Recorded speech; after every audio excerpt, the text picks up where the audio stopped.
Sim, como tapa na cara, tem vídeo novo chegando pra você com polêmica do momento. Ah, Isaac, você tá se aproveitando de fofoca, de coisa de celebridade do momento para gerar engajamento no seu vídeo. Sim, claro que sim. Sim, receba! Vamos tentar trazer um pouco de view para esse canal aqui, aproveitando de uma questão séria. Mas você deve estar sabendo do que está acontecendo, se você vive no planeta Terra, né? O bafafá desde ontem é a questão do Will Smith agredindo o Chris Rock. Sabe o Chris Rock, do Todo Mundo Odeia o Chris? Everybody hates Chris. Parece que levaram esse negócio de todo mundo odiar o Chris um pouco meio a sério, sabe? Mas parece que o Will Smith não gostou de umas piadas que o Chris Rock estava fazendo ontem na festa de gala da apresentação do Oscar, né? A esposa do Will Smith tem uma doença autoimune que gera perda capilar. E o Chris Rock fez algumas piadas, não necessariamente com a doença dela, talvez indiretamente, mas com a questão dela estar careca ali na festa do Oscar, né? E acabou falando que mal esperava para ver a esposa dele fazendo a parte 2 do filme lá que a Demi Moore fez sobre uma mulher que vai pro exército e raspa o cabelo. Enfim, o papo foi esse, e aí as discussões estão assim fervilhando que nem um tapa na sua cara em tudo quanto é rede social. E hoje de manhã, naqueles momentos de movimento involuntário do intestino, eu tava lá dando umas olhadas nas redes sociais e tudo mais. Eu vejo vários jornalistas, galera da fofoca, dos trends lá das redes sociais, justamente assim, falando, não, isso é uma barbárie, isso é um absurdo, não pode partir pra violência, onde a gente vai parar com isso. E aí nas discussões em cima dessas postagens,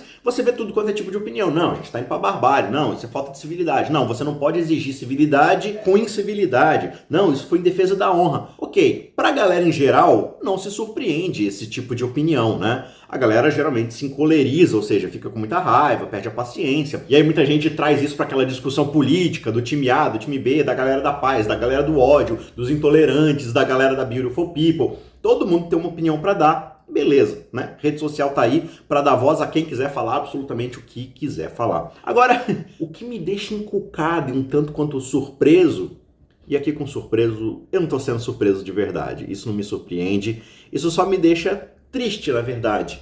Não que eu seja um bastião da moral ou tenha qualquer tipo assim de condição moral de dar lição em alguém, mas eu não sou as bases da moral. Quem é a base da moral, especialmente para quem é cristão, é a palavra de Deus, certo? Os exemplos de Jesus Cristo são os exemplos que a Bíblia traz pra gente do que é errado e do que não é, e os próprios mandamentos, os conselhos dos autores bíblicos e tudo mais. E assim, é uma velha questão que eu já queria trazer pro canal e eu tô tentando conversar com alguns parceiros aí pra gente poder, talvez, mais na frente, fazer um quadro especial, talvez, dentro do canal para discutir um pouco da questão da cosmovisão cristã. Por quê? Cosmovisão é sua visão de mundo. As bases filosóficas, mas não é só filosófica naquele sentido teórico. São de fato as bases que tem lá no seu íntimo, no seu coração, a sua questão educacional, de vivência, sua bagagem de vida, que faz com que você enxergue o mundo e todas as decisões, escolhas, todas as suas ações, elas são motivadas por isso que está dentro de você, que é a sua cosmovisão. E o que é uma cosmovisão cristã? É de se esperar que o cristão, pelo menos aquele cristão que foi transformado, tenha dentro do seu coração uma cosmovisão cristã, ou seja, uma visão de mundo que o leve a fazer escolhas, decisões, falar, agir, enfim, toda a sua vida seja de acordo com essa cosmovisão baseada nos princípios cristãos, que são os princípios que a gente retira da Bíblia. Mas parece que passa dia, passa hora, passa momento, e o tempo todo, quando a gente vê as questões que realmente giram a roda da sociedade, parece que os cristãos insistem em viver um outro tipo de cosmovisão que não é a cristã. Parece que os princípios bíblicos, eles são só uma coisa bonitinha para você contar na historinha infantil, né? Para você tirar lições de morais ali para as crianças no momento da igreja, ou para o pregador ir lá e falar umas coisas bonitas. Mas quando a gente pisa do lado de fora da igreja, no decorrer da semana, isso não tem qualquer tipo de ligação com a nossa vida prática mesmo, quando de fato a roda do seu carro, da sua bicicleta encosta no asfalto, encosta na calçada e começa a girar, aí parece que a gente pedala baseado em outros sentimentos, vícios mesmo, aquilo que a Bíblia vai chamar de obras da carne, né? A gente tem vários influencers cristãos, né, na internet. E cristãos aqui eu tô sendo generalista, né? Não tô falando de uma denominação só. E aí alguns deles foram lá, né? E fizeram o ponderável, fizeram, né, aquilo que eu acho ser o ponto mais equilibrado. Olha, eu entendo o que aconteceu, Eu entendo por que alguém agiria assim, na cólera, na fúria do momento, perder suas emoções, ir lá e agredir alguém, mas isso não é o correto. Primeiro, não é o correto como sociedade. Segundo, não é o correto como cristão. Claro, Will Smith, nem sei se ele tem religiosidade ou não, o ponto não é esse. De novo, é de se compreender, e aqui compreender eu estou usando no sentido cognitivo. Dá para se entender por que o Will Smith agrediu o Chris Rock da maneira como ele agrediu. Beleza. Entender, compreender é diferente de justificar e dizer que é aceitável. Ah, mas se fosse você... Cara, eu não sei como é que eu agiria, eu não fui levado a esse tipo de sensação. Mas eu já passei por vários momentos na minha vida onde eu senti a cólera crescendo dentro de mim e a vontade, talvez não de agredir, de bater, mas de xingar, de esbravejar e tudo mais. Ok, eu compreendo que a nossa emoção aflora. Só que aí, de novo, isso não é justificar. Justificar é errado, é falar assim, não, o que ele fez foi certo. Não, eu compreendo o que ele fez, mas não é certo. Ah, mas se fosse você lá no momento... De novo, se eu fizesse o que ele fez, eu estaria errado. É injustificável. E aí eu vejo muita gente falando assim, ah, mas em defesa da honra e blá blá blá, se eu me sentir humilhado, se alguém falar contra a minha família, eu tenho o direito de agredir. Não, não tem. Você não tem esse direito. Nada dá o direito de alguém de agredir o outro. Nada. Violência não é a solução para nada. Especialmente se você é um cristão. Mas na sociedade civil que a gente vive, não é tolerável agir com esse tipo de agressão. Ah, mas se eu te humilhasse, você poderia me agredir também. Eu aceito esse tipo de coisa. Tá, só que qual que é o problema? Humilhação é um termo subjetivo. O que é humilhação pra você pode não ser humilhação pra mim. Não, mas se você humilhar minha família falando de alguma doença que tem na minha família, você pode me agredir. Tá, mas você que é a parte ofensora tá estabelecendo os critérios da humilhação. E se eu não me sentir humilhado com os critérios que você está utilizando? E se eu tiver outros critérios muito mais sutis, muito mais superficiais do que esses que você está colocando? Tá tudo bem então eu te agredir? Tá tudo bem então eu partir pra porrada com você? Claro que não, entendeu? Então assim, a gente não pode, baseado em sentimentos que são tão volúveis, voláteis, são uma nitroglicerina dentro do ser humano, utilizar esses sentimentos como base para a agressão, como justificativa para a agressão. E de novo, aqui a gente está falando da lógica humana, de sociedade. Agora vamos para a Bíblia. Se você de fato é um cristão, significa que você segue Jesus. E o que Jesus fala? Só no Sermão do Monte, Jesus já começa o seu primeiro sermão dizendo, olha, bem-aventurado aqueles que são humildes de espírito, né? Que têm humildade, por quê? Porque eles herdarão o reino dos céus, o reino dos céus é deles.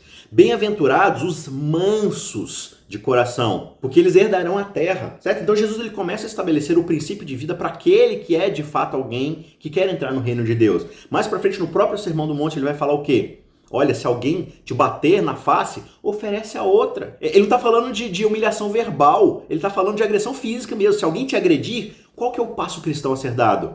Oferecer a outra face. Tudo isso para chegar lá na frente, na sua oração do Pai Nosso e dizer, olha, perdoa as nossas dívidas assim como nós perdoamos aqueles que nos têm ofendido, certo? Então a postura que Jesus chama o crente a ter, aquele que crê no seu nome, que professa esse tipo de fé, é a de engolir a humilhação e dar uma resposta que o próprio Jesus vai dar lá na frente. Esbofeteado, cuspido, criticado, batido, humilhado, ele morre por todo mundo. Esse é o chamado do cristão. Agora, qual que é o problema? Ah, mas eu não sou de ferro. Ah, eu sou cristão, mas eu não sou bobo. Eu sou cristão, mas eu não sou trouxa. Você percebe como é que a nossa carne o tempo todo quer justificar a barbárie? A gente quer justificar os pecados do nosso coração? Por quê? Porque, de fato, por mais que a gente se chame de cristão nominalmente, a gente não é cristão de verdade. A gente não foi transformado pelo Espírito no nosso coração. A gente ainda é carnal. Olha o que Paulo vai dizer pra gente, num verso muito famoso, que a gente usa como Twitter, figurinha e tudo mais, mas a gente nunca leva a sério. Isso aqui tá lá em Gálatas, capítulo 5, no verso 16. Diz o seguinte: por isso digo, vivam pelo Espírito, ou seja, com o Espírito habitando dentro de vocês, e de modo nenhum satisfarão os desejos da carne. Por quê? Porque a carne deseja o que é contrário ao Espírito. O Espírito deseja o que é contrário à carne, eles são antagonistas. Eles estão em conflito um com o outro, de modo que você não consegue fazer o que você deseja. Ou você vive para um, ou você vive para o outro.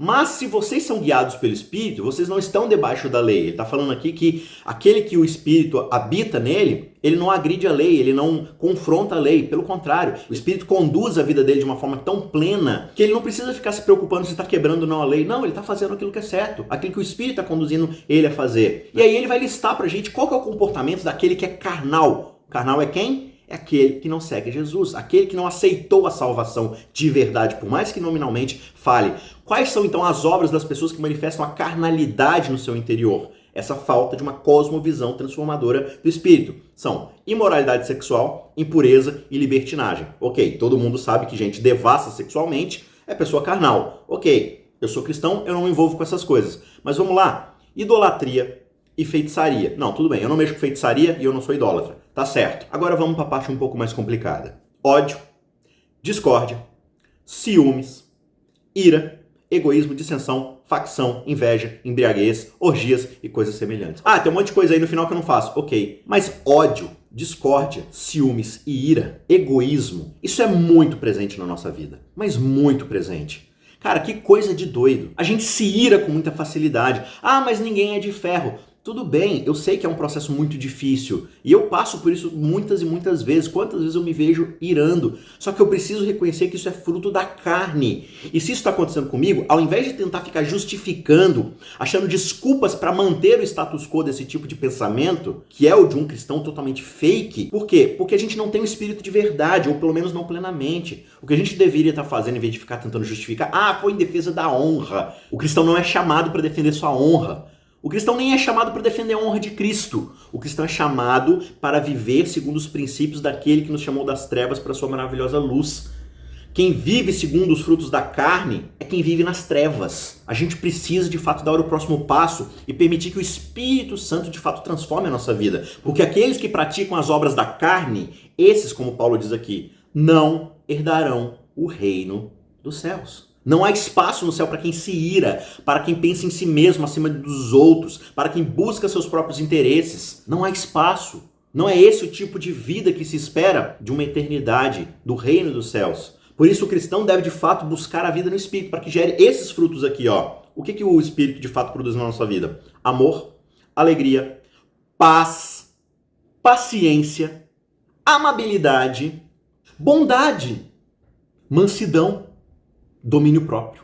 Caramba, você percebe que praticamente todas essas coisas resolveriam completamente o nosso problema de defesa da honra? Ter paciência, ser amável, ser bondoso, não se irar facilmente, ter domínio próprio, ou seja, controlar os seus impulsos de fazer aquilo que a carne deseja fazer. Por que a gente não age dessa forma? Porque a gente não tem o Espírito.